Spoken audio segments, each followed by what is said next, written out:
Sheryl Sandberg's lean-in venture is being rightly attacked for all the wrong reasons. She'd been drugged for being too privileged and too powerful.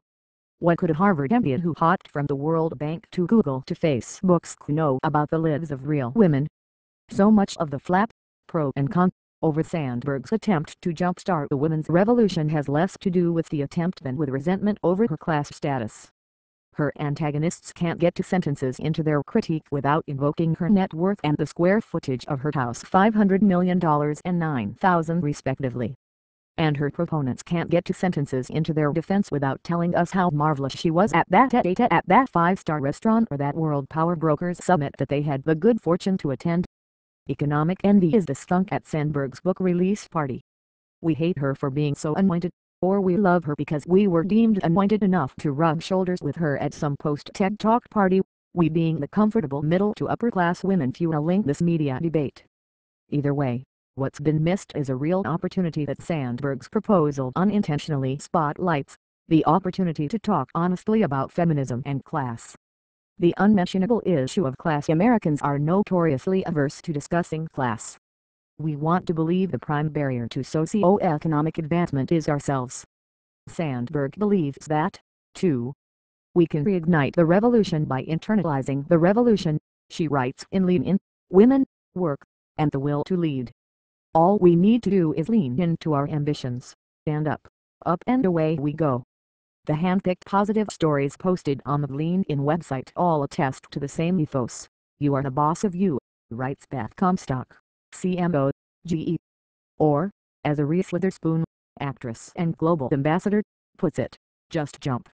What we need to do, Sandberg tells us in her book, is jettison our fears, fear of overreaching, fear of being judged, and the holy trinity of fear, the fear of being a bad mother/wife/daughter.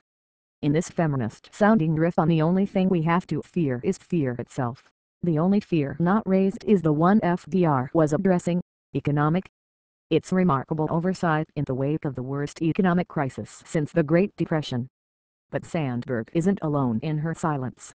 Mainstream feminist debate, for all the lip service paid to the intersectionality of race, class and gender, has also left economic divisions on the cutting room floor. It's more marketable to talk about sex or pop culture. The recoil from class issues came early, when American feminism began retreating from its examination of root causes. In a 1972 article in the feminist newspaper, The Furies, Coletta Reed observed, early in the women's liberation movement, I saw class as an issue that men in the left used to put down feminism. Later it became an issue that many women said we had to discuss, but never seriously did. And yet, we won't ever productively confront women's secondary status without confronting class. Our economic framework is founded on women's subjugation. The power structure that Sandberg wants to feminize was built to cement the power of some men, and on the backs of most women, who would not only stay out of the power suites but would make all the power plays possible by assuming every backstage duty, from minding the kids to handling the least glamorous and lowest pay work. It's in capitalism's DNA. And no cosmetic paste-ons at the top are going to change the dynamic without significant change on the bottom. Charlotte Bunch, whose sane voice on so many feminist questions deserves more notice, limped that connection years ago in her essay, Class and Feminism. Class distinctions are an outgrowth of male domination, she wrote, a political mechanism for maintaining not only capitalism but also patriarchy and white supremacy. You can't change the world for women by simply inserting female faces at the top of an unchanged system of social and economic power. You can't, to quote Bunch again, just add women and stir. Could Sandberg's book have launched such a necessary discussion?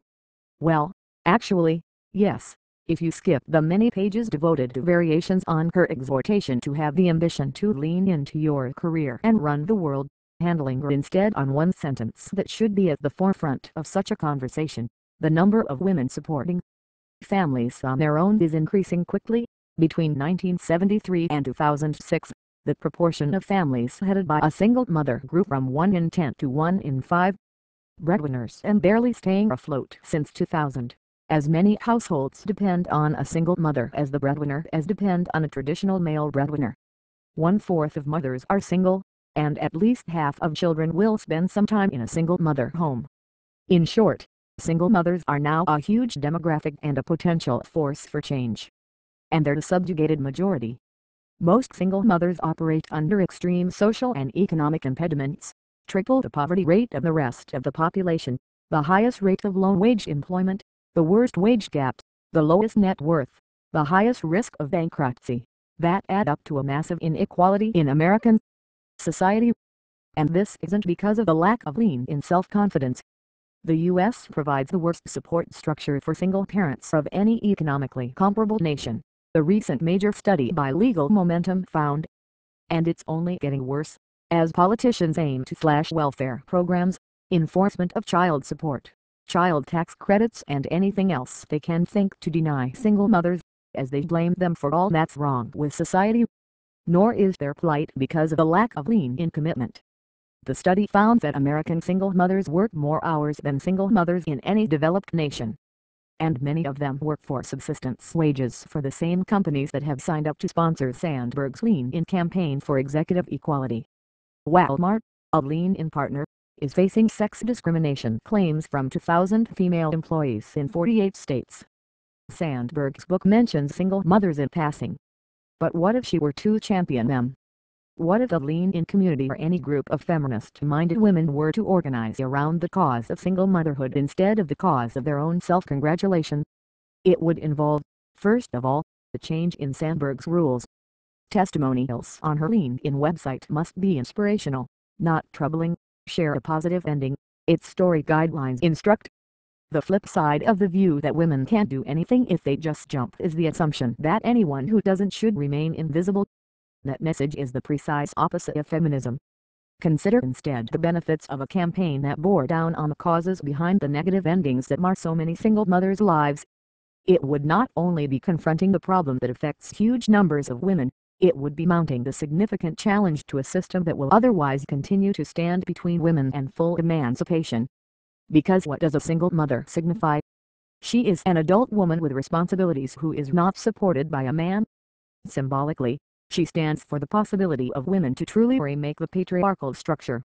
That would require a movement built not around corporate bromides, but a collective grassroots effort to demand the fundamental social change necessary to grant independent mothers a genuine independence.